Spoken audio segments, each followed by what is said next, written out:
Thank you. A pleasant good morning. Assalamualaikum. Magandang umaga sa inyong lahat. This is a very opportune time to talk about solidarity because in the Philippines right now, we are challenged to be in solidarity with many of our countrymen and women who have suffered man-made disasters and natural disasters. And I think what I'm going to be sharing with you will be stories from the ground. Inclusive development of, by, with, and for the people. Because we believe this is what solidarity economy is all about. Let me greet my colleagues here in front. I will not do the usual government thing of acknowledging everyone. Just a pleasant good morning to my colleagues here and to all the other partners who are out there in the we're very tall here. I think we should, Mr. Gonzalez, can we adjust this stage at some point? So to continue, we really believe the Aquino government and the Department of Social Welfare and Development that the efforts of the community that helps and benefits the community members is the base for inclusive development. And that is, to me, a tenet of solidarity economy. We believe that in doing this, the people should be part of the identification analysis of the causes of the problem, as well as in making sure that they are part of the design, implementation, monitoring, and maintaining the program. The DSWD contributes to the inclusive development agenda by having two major programs, and that is Sustainable Livelihood Program and the National Community-Driven Development Program. These two programs empower communities so that they can achieve positive changes in the lives of their families as well as in their communities. They are empowering themselves through conditions that we create together with different sectors so that they can decide on the track that they want to pursue in terms of addressing the issues of poverty, that they are the ones to enact on these decisions, and development is based on their own experience. As in community organizing, we say we start where the people are, we don't end where they are, and we let the people decide. So today, what I'd like to do very quickly is to share with you stories from the ground. Heartwarming stories of the efforts of the communities to achieve and sustain inclusive development of, by, with, and most importantly, for themselves, the communities. Let me begin by giving you the bigger picture of inclusive development that is our framework here in the Philippines from this government. Let me share with you this diagram. Our idea of inclusive development is primarily to initiate the equalization of opportunities in the different aspects of the lives of the Filipino people, which is political, social, and economic. And that means closing the gap by supporting, assisting, helping the worst off have a fighting chance, that they will benefit and be part of the development that's happening in the country. To do this, we must have an overall improvement in their physical capital, human capital, and social political capital. I'd like to emphasize that there is equality versus equity notion, and we take note that this is not about equality or redistribution of wealth, or equalizing incomes. It's about equity. It's about addressing the circumstances that hinder people to access opportunities to improve their lives. Equalization means standing on the same height of the boxes without understanding that the heights of the individuals are different.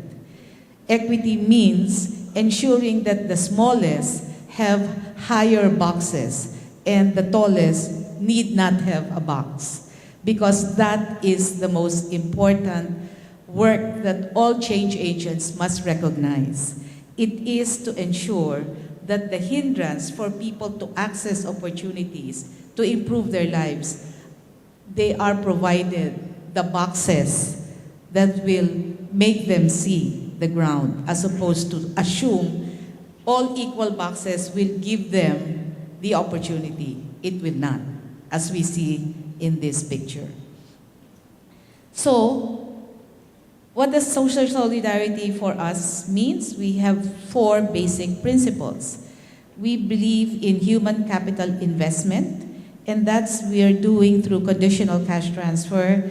And in the conditional cash transfer, this is education and health for the poorest families that have been identified through a national household targeting system for poverty reduction.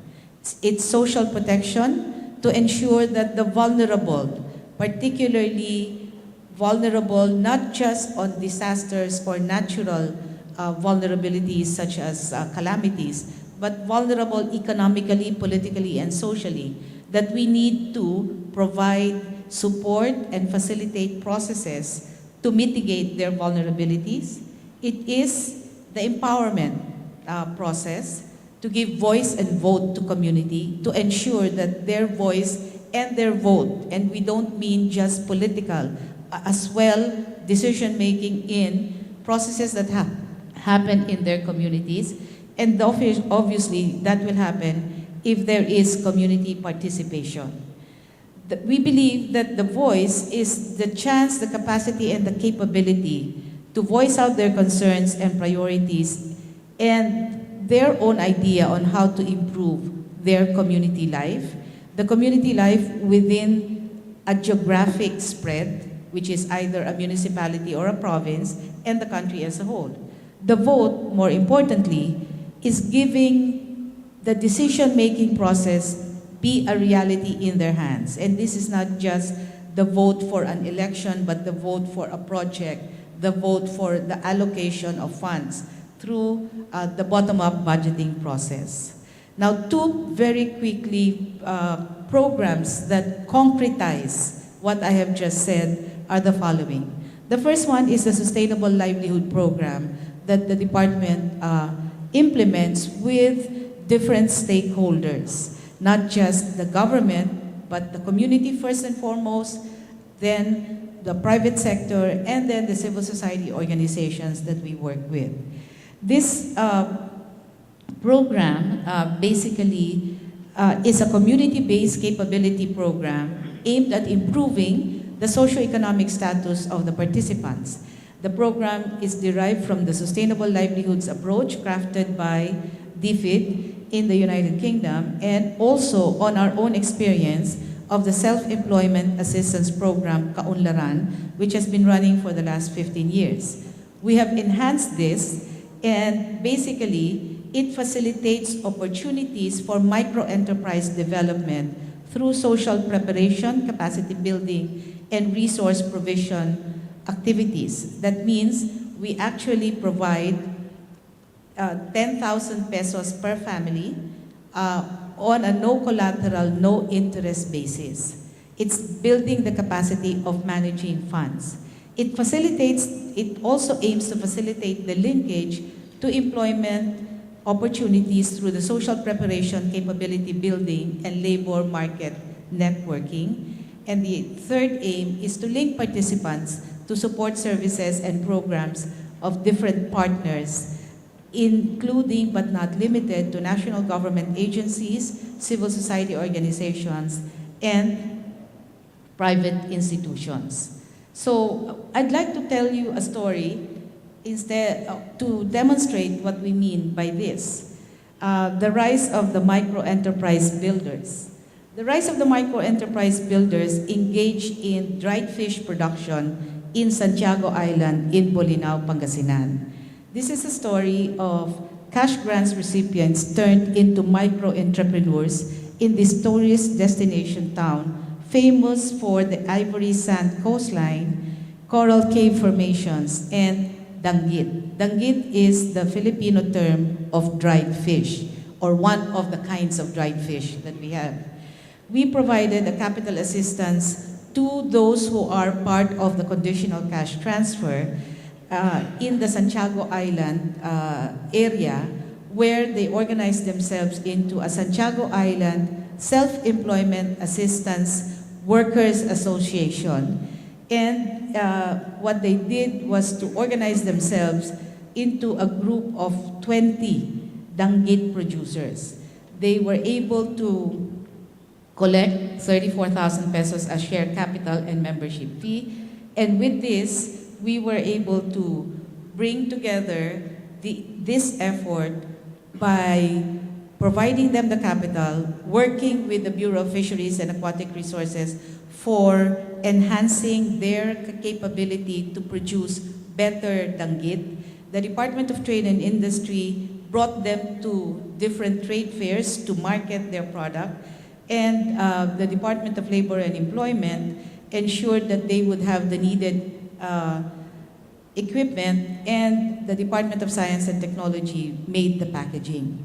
These are all support programs for these women who decided that they will use the cash grants for education and health of their children and wanted to be self-sufficient. That's why they engaged in this product.